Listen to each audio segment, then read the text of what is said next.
नमस्कार विद्यार्थी मित्रांनो, आज आपण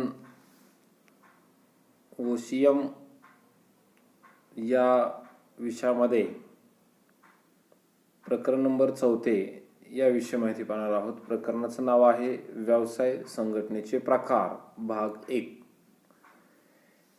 तत्पूर्वी यापूर्वीच्या आपण व्हिडिओमध्ये व्यापार म्हणजे काय आणि व्यापाराचे असणारे प्रकार या विषयी आपण माहिती घेतलेली आहे. या प्रकरणात व्यवसाय संघटनेचे प्रकार म्हटलेले की व्यवसाय म्हटल्यानंतर व्यवसाय संघटनेचे वेगवेगळे प्रकार असतात आणि त्या प्रकाराची सविस्तर माहिती आपण या प्रकरणामध्ये माहिती पाहणार आहोत. ज्यामध्ये आपण खाजगी क्षेत्र म्हणजे काय या संदर्भात माहिती पाहणार आहोत. अर्थ, वैशिष्ट्ये, गुण, दोष, त्यानंतर एकल व्यापारी संघटना, त्यानंतर भागीदारी संस्था, त्याच्यानंतर संयुक्त हिंदू कुटुंब पद्धती व्यवसाय, त्याचप्रमाणे सहकारी संस्था आणि संयुक्त भांडवली संस्था या संदर्भात या व्यावसायिक संघटनेचे प्रकार आहेत. या विषयी आपण या प्रकरणामध्ये माहिती घेणार आहोत. सर्वप्रथम आपण खाजगी क्षेत्र म्हणजे काय किंवा खाजगी कशाला म्हणता येईल खाजगी क्षेत्र, की खाजगी क्षेत्र हे सर्व प्रकारच्या वैयक्तिक किंवा कंपनी व्यवसायाचा समावेश होत असतो. खाजगी क्षेत्रातील व्यवसाय हे खाजगी व्यक्तीच्या मालकीचे असून त्यांच्याकडून ते चालवले जातात. खाजगी क्षेत्रातील व्यवसायाची काही महत्त्वाची वैशिष्ट्ये म्हणजे एकतर खाजगी पुढाकार असतो, नफा प्रेरित व्यवसाय असतो आणि व्यवस्थापन मालकी हे सुद्धा खाजगी व्यक्तीच्या हातीच असते किंवा खाजगी व्यक्ती म्हणेन त्याप्रमाणेच तो चालवावा लागतो. खाजगी क्षेत्रातील कंपन्यांची मालकी ही सभासदांकडे असते, तर व्यावसायिक संस्था व्यावसायिक व्यवस्थापनाकडे असते. व्यावसायिक व्यवस्थापक हे फक्त नफ्याने प्रेरित होऊन काम न करता व्यवसायाचा विस्तार, सामाजिक जनजागृती, सामाजिक जबाबदारी, सामाजिक कल्याण इत्यादी घटकावर सुद्धा लक्ष केंद्रित करतात. मग आपण खाजगी क्षेत्र म्हणजे अर्थव्यवस्थेतील असे एक क्षेत्र की नफा मिळवण्यासाठी व्यक्तीकडून किंवा व्यक्तीच्या समूहाकडून चालवले जाते, त्यालाच खाजगी क्षेत्र असे म्हणतात. की आपण त्याला खाजगी क्षेत्राला इंग्रजीमध्ये प्रायव्हेट म्हणतो आपण, की जे क्षेत्र की नफा मिळवण्यासाठी व्यक्तीकडून किंवा व्यक्ती समूहाकडून चालवलं जात असते, त्यालाच खाजगी क्षेत्र असे म्हणतात. खाजगी क्षेत्र हे अर्थव्यवस्थेचा एक महत्त्वाचा भाग असून नागरिकांचे क्षेत्र असेही त्याला संबोधले जाते. सर्वसाधारणपणे खाजगी क्षेत्राचे वर्गीकरण हे पुढील प्रमाणे करण्यात आलेले आहे, हे लक्षात घ्या. ज्यामध्ये पहिलं एकल व्यापारी, दुसरं भागीदारी संस्था, तिसरं एकत्र हिंदू कुटुंब व्यवसाय, सहकारी संस्था आणि कंपनी. की भारतीय अर्थव्यवस्थेमध्ये खाजगी क्षेत्राचे महत्त्व मोठ्या प्रमाणावर आहे. की भारतातील माहिती तंत्रज्ञान कंपन्या, ज्याला आपण IT म्हणतो, IT कंपन्या, इन्फॉर्मेशन टेक्नॉलॉजी, किंवा खाजगी बँका, आपल्याला माहिती आहे खाजगी बँका वेगवेगळ्या बँका असतात, जसं HDFC ही खाजगी बँका आहे. अशा ज्या बँका आहेत अशा खाजगी बँका आर्थिक सेवा देणाऱ्या कंपन्यांच्या विकासावरून ते दिसून येतात. भारतीय उत्पादक उद्योग खाजगी कंपन्यामुळे भारत जात असले दिसून येतात आणि त्याचाच दबाव निर्माण झालेला आहे. उत्पादक कंपन्यांनी वाहन निर्मिती, रासायनिक उद्योग, कापड उद्योग, कृषी खाद्य पदार्थ निर्मिती, कॉम्प्युटर हार्डवेअर, दूरसंचार, दळणवळणाची उपकरणे, खाजगी तेल उत्पादने इत्यादी क्षेत्र हे काबीज केल्याचे दिसून येतात. म्हणून खाजगी क्षेत्र हे देशाच्या अर्थव्यवस्थेमध्ये अत्यंत महत्त्वाचं क्षेत्र आहे, हे लक्षात घ्या. त्यामध्ये आपण पहिलं एकल व्यापारी संघटना याविषयी आपण माहिती पाहणार आहोत. की एकल व्यापारी म्हणजे काय, की ज्यामध्ये वाणिज्याच्या इतिहासात व विकासामध्ये व्यवसाय संघटनेचे अनेक प्रकार आहेत. त्याचीच सुरुवात हे एकल व्यापारी व्यवसायातून होत असते. हा व्यवसाय संघटनेतील सर्वात जुना आणि साधा प्रकार आहे, हे लक्षात घ्या. शब्दशः मालकत्व म्हणजे मालक आणि एकल म्हणजे एकटा होय. की जर आपण त्याचा अर्थ बघितला तर एकल व्यापारी म्हणजे काय, त्याचा मालक असेल किंवा तो एकटा असतो. या व्यवसायाच्या नावावरूनच व्यवसायाचा मालक हा एकच असल्याचे अभिप्रेरित होते. एकल व्यापारी हा व्यवसायाचा स्वतंत्र मालक असतो. व्यवसायाबाबतचे सर्व अधिकार हे त्यालाच असतात. सर्व प्रकारच्या जबाबदाऱ्या तोच पार पाडत असतो. होणारा नफा किंवा तोटा तो त्यालाच मिळत असतो. जसं उदाहरणार्थ आपल्याला सांगता येईल, किराणा मालाचे दुकानदार, सौंदर्य प्रसारण गृह म्हणजे ज्याला ब्युटी पार्लर किंवा भेट वस्तूचे दुकान इत्यादी जे आहे त्याला एकल व्यापारी आपल्याला म्हणता येईल.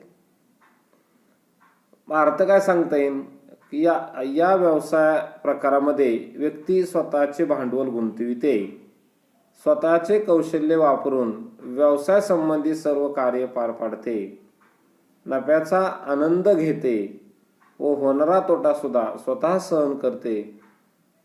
हा व्यवसाय संघटन प्रकार दुकानदारी, एकल व्यापारी, व्यक्तिगत उद्योजकता किंवा दुकानदार संस्था म्हणून ओळखला जातो.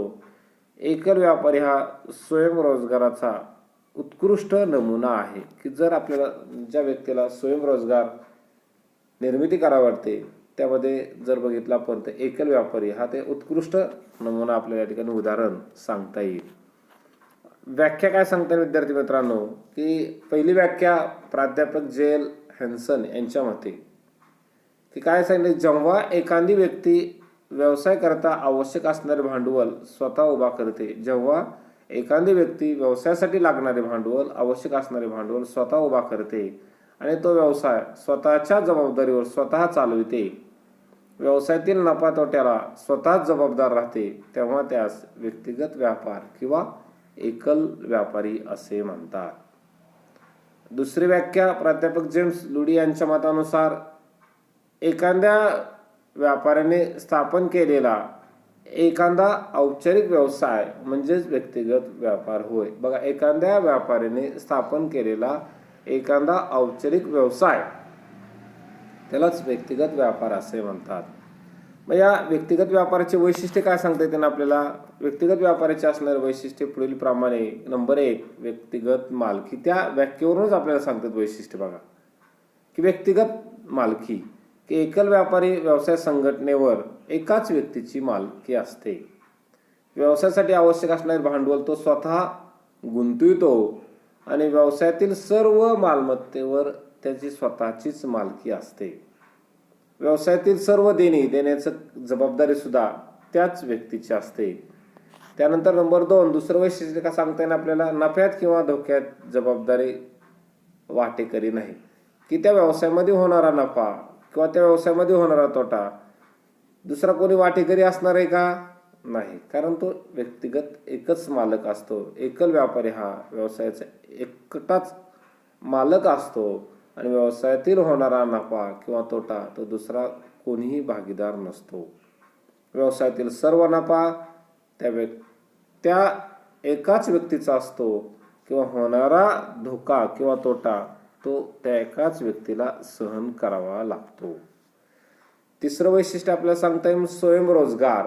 की एकल व्यापारी हा व्यवसाय हा अगोदर सांगितलं की स्वयंरोजगाराचा एक आदर्श नमुना आहे. की सामाजिक दृष्ट्या त्याला अत्यंत महत्त्वाचे स्थान आहे. कोणीही बेरोजगार व्यक्ती अल्प भांडवलावर असा व्यवसाय स्वतःचा सुरू करू शकतो आणि उदरनिर्वाह करू शकतो. स्वतःचा व्यवसाय सुरू करून उत्पादनाचा मार्ग किंवा स्रोत तो उभा करू शकतो. चौथं वैशिष्ट्य सांगता येईल विद्यार्थ्यांनो की स्थानिक बाजारपेठेत कार्य. की मोठ्या व्यवसायासाठी प्रचंड प्रमाणात भांडवल व आधुनिक व्यावसायिक कौशल्याची गरज असते, पण एकल व्यापाऱ्याकडे मर्यादित भांडवल आणि मर्यादित व्यवस्थापकीय कौशल्य असते, म्हणून तो स्थानिक बाजारपेठेमध्येच कार्य करतो. पाचवं वैशिष्ट्य आपल्याला सांगता येईल की स्वतंत्र कायदेशीर अस्तित्वाचा अभाव, की एकल व्यापाऱ्याला संघटनेला स्वतंत्र कायदेशीर अस्तित्व नसते, की एकल व्यापारी जी संघटना असते स्वतंत्र कायदेशीर दर्जा नसतो. कायदेशीर दृष्ट्या एकल व्यापारी आणि त्याचा व्यवसाय एक मानला जातो. त्यानंतर पुढचं वैशिष्ट्य कमीत कमी सरकारी नियमन, की एकल व्यापारी व्यवसाय संघटनेच्या कार्यामध्ये नियमन करण्यासाठी कोणतेही स्वतंत्र कायदे किंवा नियम नाहीत, हे लक्षात घ्या. त्यांच्या व्यवसायाच्या स्थापनेसाठी काटेकोर आणि कठोर अशी कायदेशीर प्रक्रिया नसते. फक्त करदाता आणि कामगार कायदा याचेच त्याला पालन करावे लागते. इन्कम टॅक्स जो करदाता असेल, जो कामगार कायदा असेल, त्याच कायद्याचे एकल व्यापाऱ्याला फक्त पालन करावे लागते. नेक्स्ट पुढचं वैशिष्ट्य अमर्यादित जबाबदारी, की एकल व्यापारी जो आहे त्या व्यावसायिकाची असणारी जबाबदारी ही अमर्यादित स्वरूपाची असते. अमर्यादित म्हणजे काय, की त्याची खाजगी मालमत्ता व व्यवसायाची मालमत्ता यात कोणताही फरक केला जात नाही. म्हणजेच व्यवसायाची देणी भागवण्यासाठी व्यवसायाची मालमत्ता कमी पडल्यास त्याची खाजगी मालमत्ता सुद्धा वापरली जाते, म्हणून त्या ठिकाणी त्याची जबाबदारी अमर्यादित असते असं म्हटलेलं आहे. हे झाले आपल्याला एकल व्यापारीचे असणारे वैशिष्ट्ये. मग या एकल व्यापाऱ्याचे फायदे काय, तर एकल व्यापारीचे असणारे फायदे आपल्याला पुढील प्रमाणे सांगता येतील. नंबर 1, सुलभ स्थापना, की एकल व्यापारी हा आपला व्यवसाय सुरू करण्यासाठी सहज आणि सोपा आहे, सुलभ आहे, लक्षात घ्या. व्यवसाय स्थापनेसाठी कमीत कमी कायदेशीर बाबीची पूर्तता करावी लागते. दुसरं आपल्याला फायदा काय सांगितलं, त्वरित निर्णय. आता एकल व्यापारी एकटाच मालक असल्यामुळं की व्यवसायात असणारे जे निर्णय घ्यायचे आहेत तो निर्णय तो तात्काळ घेऊ शकतो, त्वरित घेऊ शकतो. तो निर्णय घेताना एखाद्या व्यक्तीची सल्लामसलत करतो किंवा करत नाही. मग त्याला सल्लामसलत करण्याची गरज आहे का, आवश्यकता नाही. एकल व्यापाऱ्याला कोणाला उत्तर किंवा स्पष्टीकरणही द्यावे लागत नाही. बरेच वेळा तो त्वरित निर्णय घेण्यासाठी फायदेशीर ठरतो. एकल व्यापारी त्वरित निर्णय घेऊन प्रचंड प्रमाणावर फायदा किंवा नफा मिळवू शकतो, हे लक्षात घ्या. तिसरा फायदा काय सांगता येईल, जास्तीत जास्त गुप्तता. आता त्या व्यवसाय करता वेळेस व्यवसाय संदर्भात जास्तीत जास्त गुप्तता पाळावी लागते, कारण त्यामुळे आपल्या व्यवसायाची गुपित किंवा योजना त्रस्त व्यक्तीसमोर त्याला मांडावी लागत नाहीत.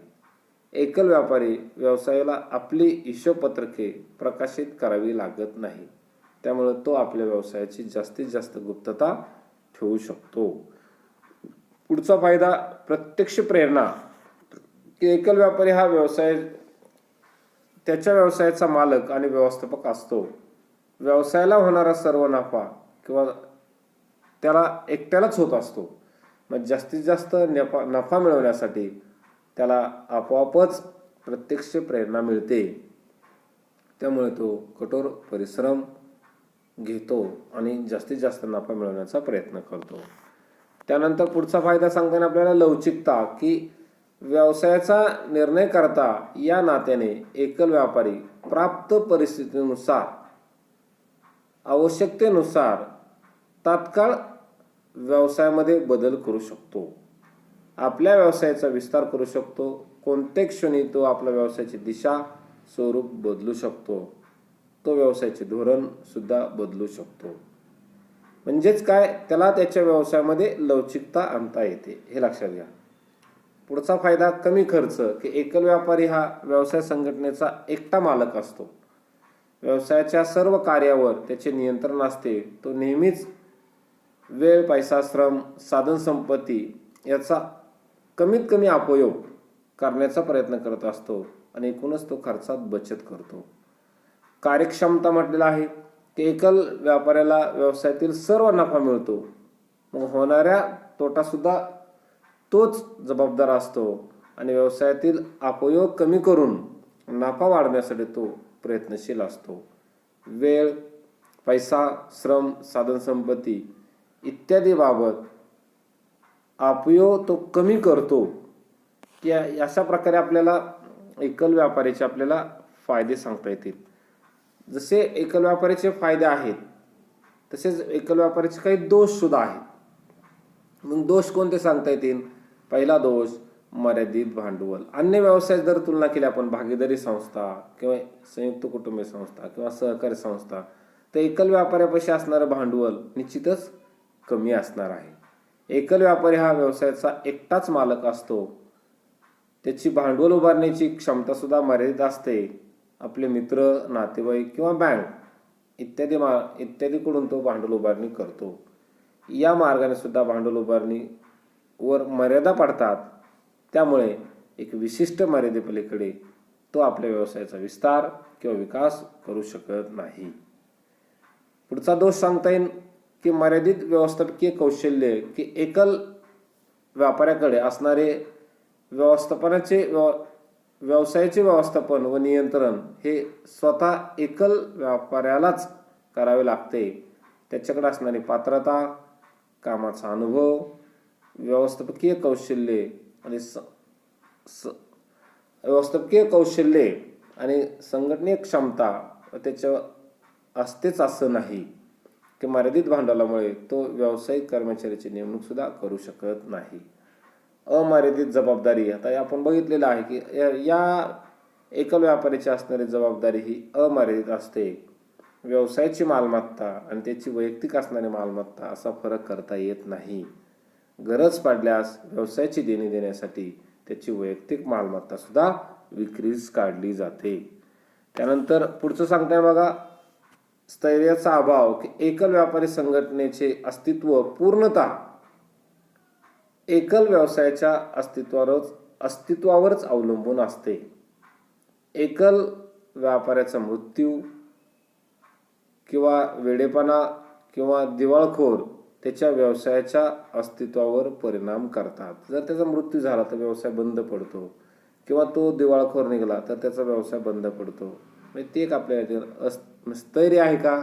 नाही, तो अभाव असले दिसून येतो. नेक्स्ट, विशेषीकरणाचा अभाव, की श्रम विभागामुळे विशेषीकरण होते परंतु एकल व्यापाऱ्याला व्यवसायातील सर्व कामे पार पाडावी लागतात. जसं उदाहरणार्थ वस्तू खरेदी करणे, वस्तू विक्री करणे, त्याचं लेखाकरण करून घेणे, त्याला विभिन्न प्रकारच्या भूमिका ह्या पार पाडाव्या लागतात. नेक्स्ट, पुढचं दोष सांगता येईल मोठ्या प्रकारच्या व्यावसायिकांना उपयुक्त नाही, की जर मोठ्या प्रकारचा जर व्यवसाय करायचा असेल तर एकल व्यापारी हा व्यवसाय उपयुक्त ठरत नाही. तो स्थानिक बाजारातच कार्यरत असतो. एकल व्यापारी हा एक पात्री प्रयोगासारखा असतो. एका विशिष्ट मर्यादेच्या बाहेर आपल्या व्यवसायास त्याला विस्तार करता येत नाही. हा व्यवसाय मोठ्या प्रमाणावर चालवणाऱ्या व्यवसायासाठी अशा प्रकारचा व्यवसाय उपयुक्त ठरत नाही. अशा प्रकारे आपण या व्हिडिओच्या माध्यमाद्वारे एकल व्यापारी म्हणजे काय, एकल व्यापाऱ्याची वैशिष्ट्ये, एकल व्यापाऱ्याचे फायदे आणि एकल व्यापाऱ्याचे असणारे दोष किंवा तोटे याविषयी माहिती घेतलेली आहे. नेक्स्ट व्हिडिओमध्ये आपण भागीदारी संस्था याविषयी माहिती घेणार आहोत. ओके, तर आज आपण इथंच थांबतोय. Good day.